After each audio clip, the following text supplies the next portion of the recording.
Hello, this is Dr. Clancy again, and I'm going to walk you through the course schedule. Let me decrease my picture, and here's the course schedule. If I make any changes at all to the course schedule, I send it out in the announcements, but I'm pretty sure this is how it's going to go.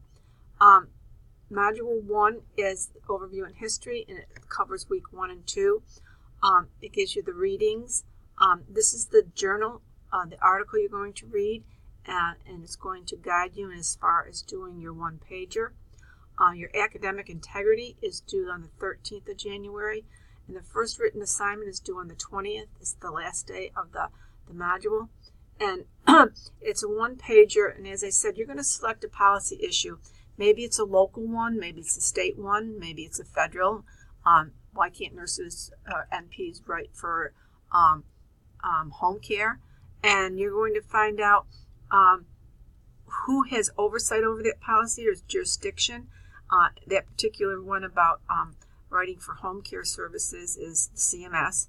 And you're going to find out, so that's the federal. So you would find out who are your local politicians that work at the federal level, which would probably be your Senate or your House of Representative person.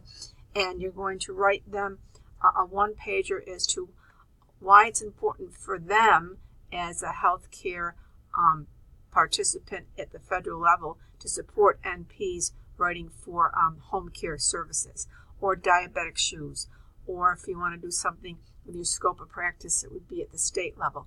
Whatever issue is interesting to you, you'll find out at what level it's being managed and who are the legislators that you need to write to, and what you want them, when you leave them, what you want them to do for you. Maybe you want them to connect you to someone who's very active on the issue, or maybe you want to be connected to one of their staff members that you can have a continuous dialogue with them about the issue.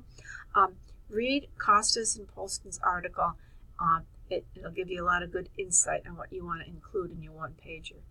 And for the scholarly discourse for Module 1, we're just going to write what's new and what you would like to learn from the course. I opened the course all at once. You don't have to view it all at once. I knew when I was getting my DNP, I liked the course open completely, and then I could chart what I needed to do in my daily planner as far as making sure my assignments were in on time and making sure I was keeping up on the coursework. Please use the live stream at the resource guide on the menu side to look at current healthcare issues. Every day, Kaiser Permanente puts out a morning briefing. Modern Healthcare I use a lot. They keep a live stream going of any new or changing events. And Health Affairs is another good journal for the industry. In Module 2, which is week 3 and 4, you've got the readings you have to do, and then your written assignment, and you're going to use the Kingdom model for policy formation and describe how that worked for the Affordable Care Act or the tax bill of 2018. Again, 3 to 5 pages, and the format for the paper is in the module. And then every module we will have a current events discussion or scholarly discourse, and you can read the directions in the module, but you need to log on at least 3 times within each module for the current events. In weeks 5 and 6, you're going to have readings and the assignment, and this is the Triple Aim, which hopefully you all know about it. It's from the Institute of Healthcare Improvement, and you can read the instructions in the module.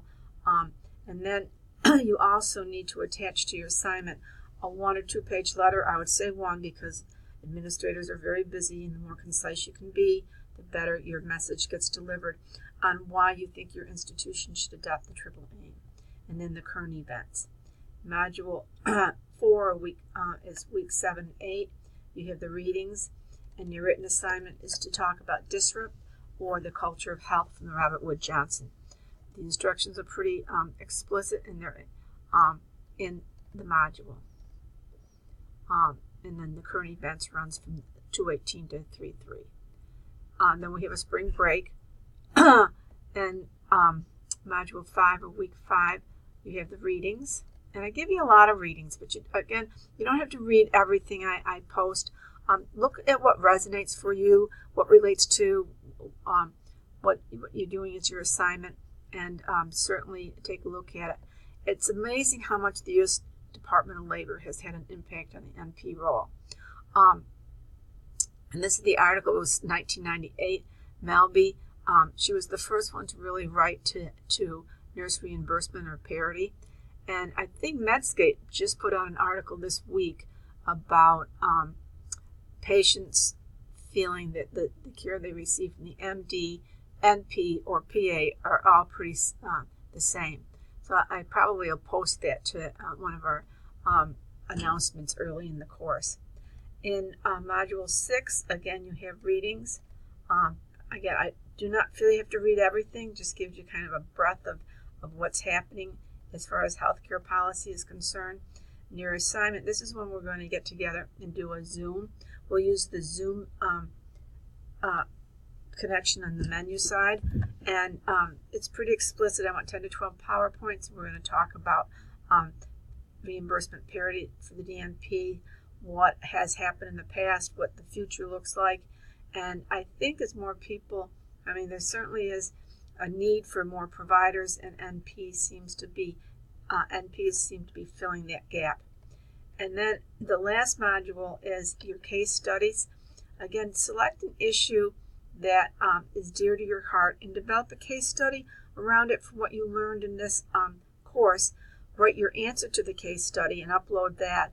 And then you're going to upload your case study without your answer to your peers, and there to select 2 and respond to them. And make sure for all assignments you look at the rubrics before you begin. And that's pretty much the outline or the schedule for the course. Again, feel free to ask questions. If you have a question, I'm sure somebody else has the same question. So thank you.